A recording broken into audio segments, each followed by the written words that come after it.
ایک سے پہلے حدیث سنا دوں، ایک ایسی جس میں حضور اکرم صلی اللہ علیہ وسلم نے 72 باتیں بتائی ہیں فتنے کے دور میں. وہ آپ محض سنتے جائیے اور اپنے ماحول پر، اپنے گرد و پیش پر جائزہ لیتے جائیے کہ حضور کیا فرما رہے ہیں اور ہمارے گرد و پیش میں کیا ہو رہا ہے. حضرت حذیفہ رضی اللہ تعالیٰ عنہ سے روایت ہے کہ 72 چیزیں کہ حضور اکرم صلی اللہ علیہ وسلم نے فرمایا کہ قیامت کے قریب 72 باتیں پیش آئیں گی. کیا؟ سب سے پہلے لوگ نمازیں غارت کرنے لگیں گے، نمازیں غارت کرنے لگیں گے، یعنی نمازوں کا اہتمام رخصت ہو جائے گا. یہ بات آج ہم کہیں تو کوئی اچنبھی اتنی اس لیے نہیں معلوم ہوتی کہ اللہ بچائے اکثریت شاید ایسے لوگوں کی ہے جو نماز کے پابند نہیں، مسلمانوں میں اعوذ باللہ علیہ. لیکن بات اس زمانے میں کہی جا رہی ہے جبکہ نماز کو کفر اور ایمان کے درمیان حد فاصل قرار دیا گیا تھا. مومن کتنا ہی گیا گزرا ہو، فاسق ہو، فاجر ہو، بدکار ہو، برے سے برا ہو، لیکن نماز نہیں چھوڑتا. تو اس ماحول میں آپ فرما رہے ہیں کہ وقت آئے گا کہ نمازیں لوگ غارت کرنے لگیں گے، امانت ضائع کرنے لگیں گے. امانت کو رکھی گئی تو اس میں خیانت کریں گے، سود کھانے لگیں گے، جھوٹ کو حلال سمجھنے لگیں گے. جھوٹ جو ہے وہ ایک مستقل فن بن جائے گا اور ہنر بن جائے گا. معمولی بات پر خمریزی کرنے لگیں گے، ذرا سی بات اس کے بعد دوسرے کی جان لے لیں. اونچی اونچی بلڈنگیں بنائیں گے، دین بیچ کر دنیا سمیٹیں گے، دین بیچ کر دنیا سمیٹیں گے.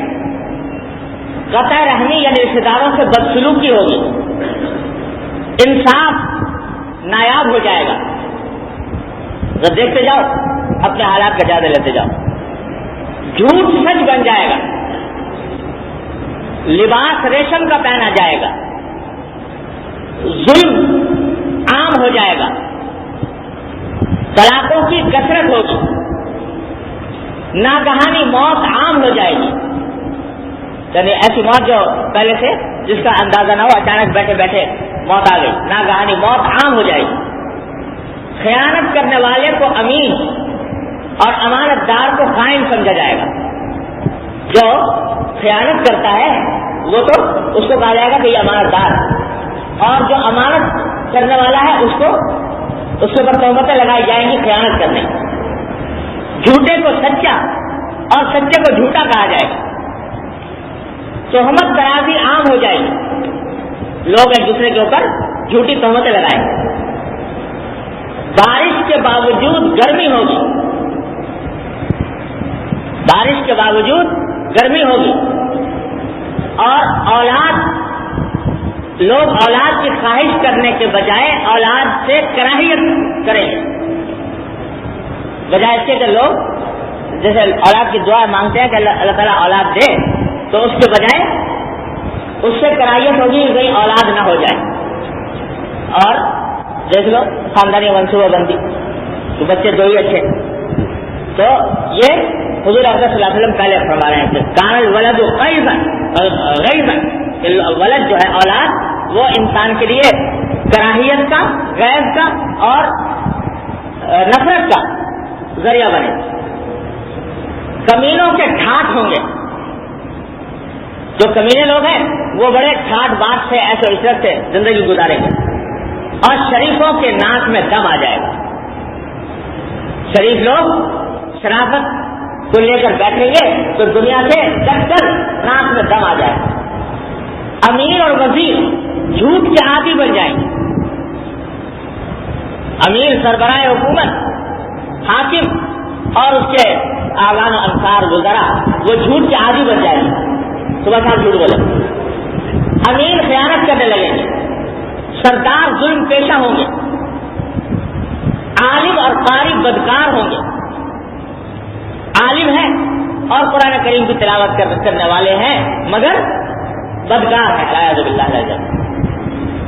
لوگ جانوروں کی کھالوں کا لباس پہنیں گے لیکن ان کے دل مردار سے زیادہ بدبودار، یہ ایسے لباس پہنیں گے جانوروں کی کھالوں سے بنے ہوئے اعلیٰ درجے کے لباس، لیکن دل ان کے مردار سے زیادہ بدبودار اور ایلوے سے زیادہ کڑوے ہوں گے۔ اللہ،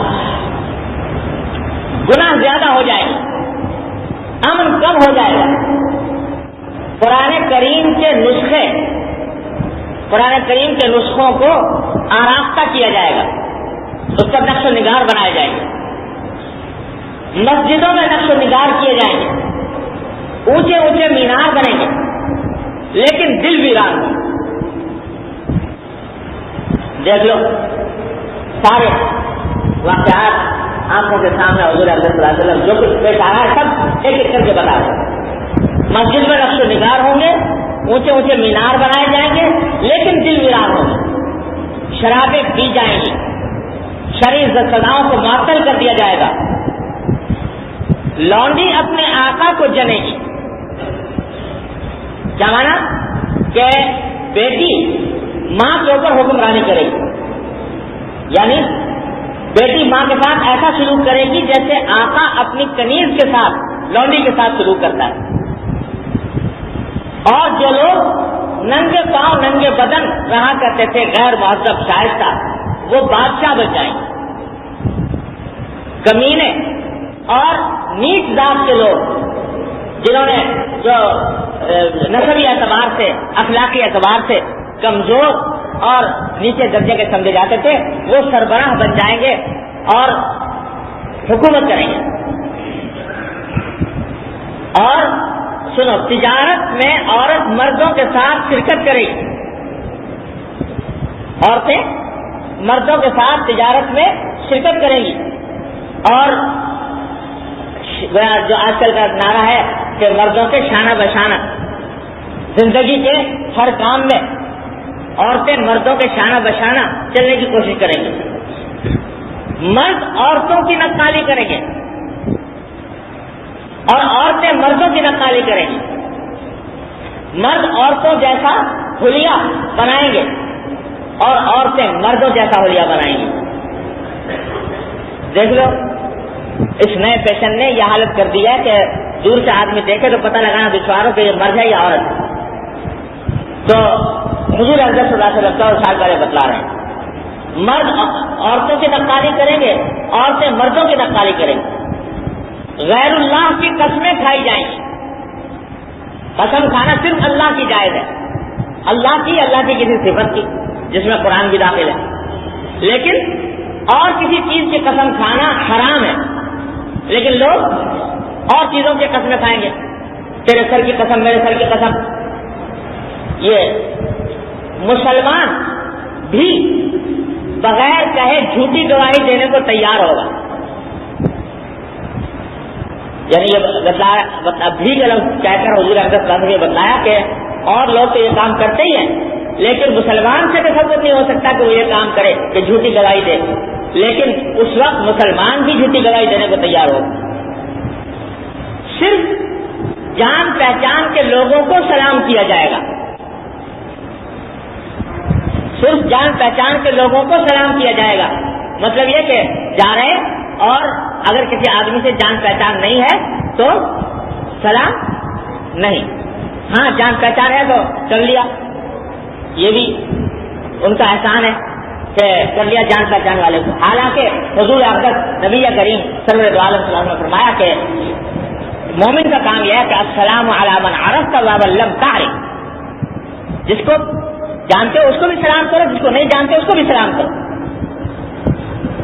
بالخصوص جب آدمی ایسے موقع پر ہو کہ اکا دکا ہی آدمی راستے میں گزر رہے ہیں تو اس وقت میں سلام کرنا چاہیے۔ ہاں بہت بڑا ہجوم ہے، ہر ایک کو سلام کرے گا تو اپنے کام کو، جو جس کام کو جا رہا ہے اس کو معطل کرنا پڑے گا، وہ تو مطلوب نہیں، لیکن جہاں اکا دکا آدمی گزر رہا ہے تو چاہے جان پہچان ہو یا نہ ہو سلام کرنا چاہیے مسلمان کو، لیکن فرمایا کہ یہاں اس زمانے کے اندر یہ رواج ختم ہو جائے، غیر دین کے لیے شرعی علم پڑھا جائے گا. یعنی دین کا علم دین کے لیے نہیں، دنیا کے لیے پڑھا جائے گا. اعوذ باللہ. دنیا کے لیے پڑھا جائے گا کہ اس سے ہمیں ڈگری مل جائے گی، ملازمتیں مل جائیں گی، پیسے مل جائیں گے، عزت ہوگی، شہرت ہوگی. اس کام کے لیے لوگ دین کا علم پڑھیں گے. آخرت کے کام سے دنیا کمائی جائے گی. کام تو اصل میں آخرت کا تھا، لیکن لوگ اس سے دنیا کمائیں گے. مال غنیمت کو ذاتی جاگیر سمجھ لیا جائے گا. مال غنیمت سے مراد قومی خزانہ، تو قومی خزانے کو ذاتی جاگیر سمجھ لیا جائے گا. اب لوگ اپنی دولت قرار دے لیں گے اور اس کے ساتھ اپنی دولت کا معاملہ کریں گے. اور امانت کو لوٹ کا مال سمجھا جائے گا. کسی نے اگر امانت رکھوا دی تو سمجھو کہ یہ لوٹ کا مال حاصل ہو گیا. زکوٰۃ کو جرمانہ سمجھا جائے گا کہ زکوٰۃ کیوں نکالیں، یہ جرمانہ سمجھیں گے لوگ. سب سے رذیل آدمی قوم کا لیڈر قائد بنے گا. یعنی قوم میں جو سب سے زیادہ بد خصلت رذیل انسان ہے اس کو لوگ اپنا ہیرو، اپنا قائد، اپنا لیڈر، اپنا سربراہ بنا دیں گے. اور آدمی اپنی باپ کی نافرمانی کرے گا، ماں سے بدسلوکی کرے گا، دوست کو نقصان پہنچانے سے گریز نہیں کرے گا اور بیوی کی اطاعت کرے گا. بدکاروں کی آوازیں مسجدوں میں بلند ہوں گی. گانے والی عورتوں کی تعظیم و تکریم کی جائے گی. جو عورتیں گانے کا پیشہ کرنے والی ہیں ان کی تعظیم و تکریم کی جائے گی، ان کو بلند مرتبہ دیا جائے گا. اور گانے کا سامان، گانے بجانے کا، موسیقی کے آلات، گانے بجانے کا سامان سنبھال کر رکھا جائے گا اہتمام کے ساتھ. سرے راہ شرابیں پی جائیں گی. ظلم کو فخر سمجھا جائے گا. انصاف بکنے لگے گا. عدالتوں میں انصاف بکنے لگے گا کہ لوگ جو ہے انصاف خریدیں گے اور فیصلے خریدیں گے. پولیس والوں کی کثرت ہو جائے گی. پولیس والوں کی کثرت ہو جائے گی. قرآن کو نغمہ سرائی کا ذریعہ بنا لیا جائے گا. یعنی قرآن کی تلاوت وہ گویا اعوذ باللہ موسیقی کے بدلے میں قرآن کی تلاوت اس لیے کی جائے گی تاکہ اس سے اعوذ باللہ ترنم کا محض حق حاصل ہو، مزہ آئے. قرآن کی دعوت کے لیے نہیں، قرآن کے پیغام کے لیے نہیں، قرآن کے معنی کے لیے نہیں، قرآن کی عظمت کے لیے نہیں، بلکہ محض ترنم کی خاطر قرآن کو پڑھا اور سنا جائے گا. درندوں کی کھال استعمال کی جائے گی.